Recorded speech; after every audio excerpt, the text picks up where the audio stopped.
Stoke, when Tony Pulis was obviously in charge, we had so many things that would unsettle defences and unsettle teams, and obviously the throw-ins. That was mad. It with was Stoke. amazing. You know, I watched people panic and give away corners instead of throw-ins, and it was just the whole thing where really, literally, they'd rather have a corner. No, genuinely, I watched them, kick it out for a corner instead of a throw. Just that whole panic that we Delap's that was Delap, with, wasn't it? Yeah. And I think if you actually looked at it, I don't think we scored many direct off a corner, but off a throw-in. But it was just sheer panic and confusion that it caused, and we ended up keeping them in their own box. And I remember Aurelio Gomez, believe it or not, we were launching in these missiles. I think it was myself. There was loads of people piling into the box. And I actually remember Gomez taking a knee and throwing the ball out, and a tear in his eye. A single tear. He genuinely just couldn't handle this aerial bombardment that was going on. You're claiming Gomez cried because of Roy Delap. He was in a state. He cried on the pitch. He was. Was there definitely a tear? Come on, we know these stories are like now. Was there definitely a tear? Was there definitely a tear? Genuinely, he was very upset. I don't have to. This is ridiculous. I used to play when I was 10 or 11 years old with a guy called Richard, right? And he had diabetes. And his dad used to force him Mars bars before a game. And he'd get really upset about having to eat this Mars bar before a game. Wow. That he'd burst into tears. I've never heard of a professional footballer bursting into tears for sort of... because can't handle the situation. At that time, I think it might have been under Ramos. I'm sure it was a tear, but he was very upset, physically distressed by the amount of aerial bombardment that was coming in. Did you feel guilty? No, that was relish his discomfort? Part and parcel of the game. I think you look at the amount of times when I saw the defences just, even when they got off the bus, sometimes I'd watch, it was usually Arsenal where they just didn't want to be there. Literally I watched them get off the bus, shoulders hunched, and they knew what they were going to get. And it was a shame really, because obviously, still being at Stoke myself, and it's got away from that. And I know we still, we play some good football now, or, in recent times, but, that look of sheer horror on players' eyes when they were getting off the bus, and that was obviously where the wet, cold Tuesday night in Stoke comes from. And it was, for me, having come from Tottenham sort of to that, it was so funny to watch people sort of wilt in front of you. Aerial bombardment as a tactic.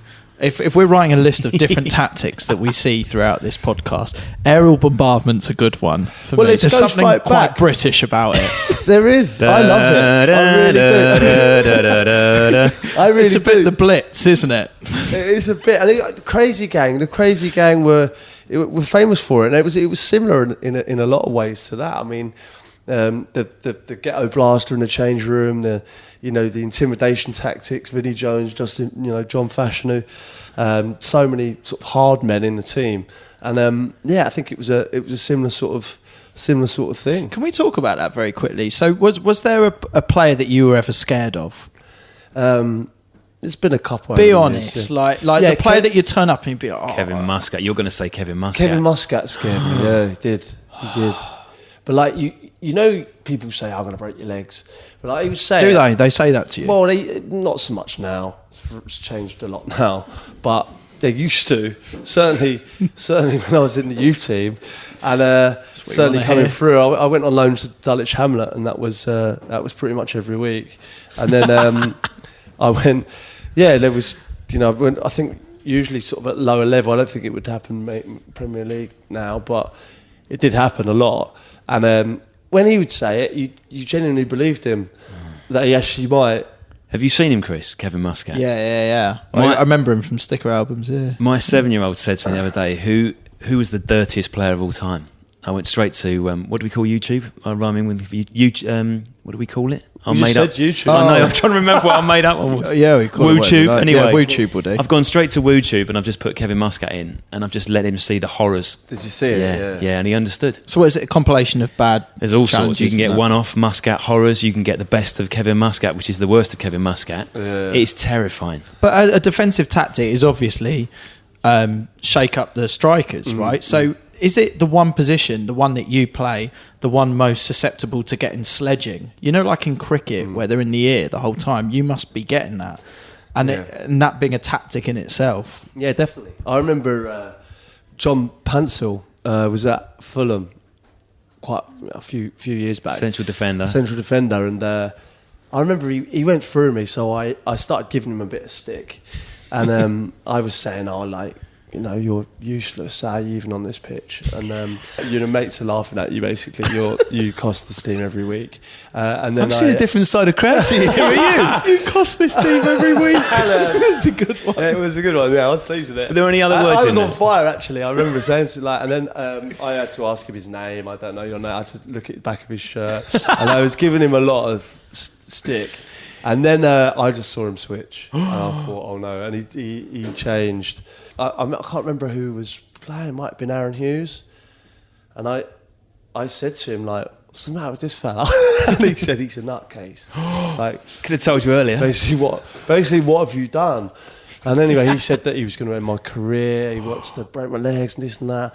And he was playing right side centre half, so I conveniently moved to the left side centre half. And he was just didn't care about formations and tactics, went out the window. He didn't care. He was left a massive hole at one side of the pitch, and he was just following me wherever I went. And I was thinking, oh my God, he's going to kill me. And literally, like things were coming in. He was trying to throw these elbows in. Did you tell the ref? He lost the plot. You tell the ref like telling the teacher? Do you have to grass? Like, I didn't grass on him. You snitch? I told my dad afterwards as well. He was fuming.